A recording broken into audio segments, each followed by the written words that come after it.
how Lance and Shoot Boys comes out this game because Tryndamere is just recently been, just discovered as this amazing split pushing entity, especially when you combine the static shift and just his overall incredible mobility and as you mentioned before, his Undying Rage just prevents so much kills from being laid onto him. Yeah, I think in this game that Day Wards will have to create an advantage for themselves beginning game.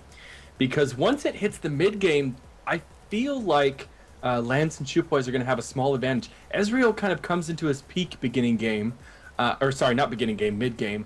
Once the ultimates from Kale and Tryndamere come up, they're going to be pretty much unkillable, at least, without being able to put out significant amount of damage. You're not going to stop them from putting out tons of damage. Obviously, there's no wards yet, so let's see if anything can happen with this gank. And they're just baiting him in, and Momo does show up, and he's just going to stick around, but he finally uses his spinning slash out, but he does get knocked up by Momo. The Ignite goes down, and that will be first blood to Momo, and with the assist going to Hell of a Shovel. They are, up in the top lane.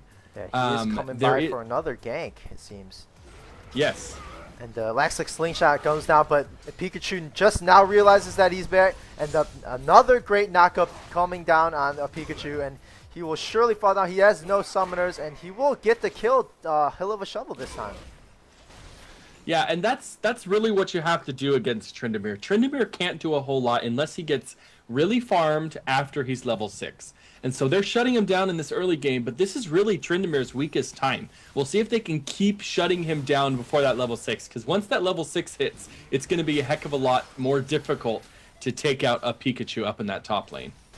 And Spinning Slash is used, and Let's Bounce does go down, the Ignite falls down, Hell of a Shovel just baiting away that Undying Rage, and Momo comes just in the nick of time, just as that, knowing that he's in a very sticky situation. He does heal and get that Spinning Slash out of there. Momo flashes and gets that awesome knockup to isolate that kill, and he even throws down that ultimate just for a safe measure there.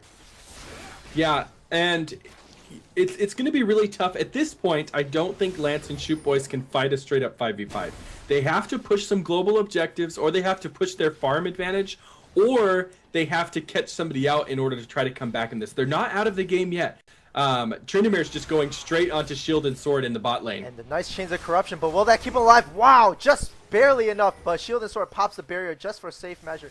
Meanwhile, the intervention goes down on Xin Zhao, but he does go down afterwards. A Pikachu gets sniped out by yet another great arrow coming out from Shield and Sword. And you can just see how much that vision from those two wards in the blue side jungle. A Pikachu tries to jump on Shield and Sword for a rematch, but there are no duels in this game as Bright Nova just comes right out of that bush as soon as he leaves it to just help his AD carry. And they make quick work of that Tryndamere, and they're just going to push down this bottom lane. Has been absolutely devastating in team fights, and so a flash and a support is not nearly as valuable.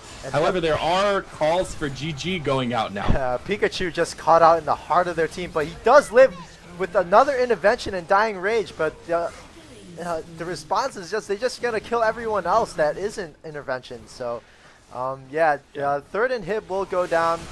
They're just going to run in there, and the surrender vote does go in as Day Wards picks up their second win of the day in a convincing fashion again, 23-3 with just about 18K.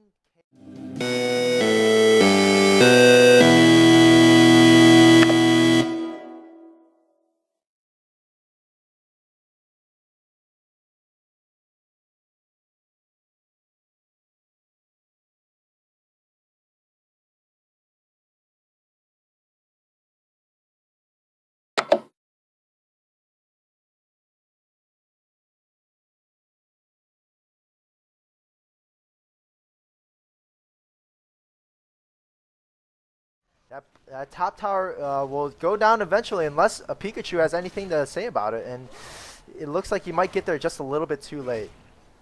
Yeah, a Pikachu, I don't know if he really wants to defend the turret as much as he wants to get the kill here. He does know that every time he's gone after one of the members of Day Wards, there has been another member there, so he basically just concedes and says, you know what, I just want to farm, leave me alone.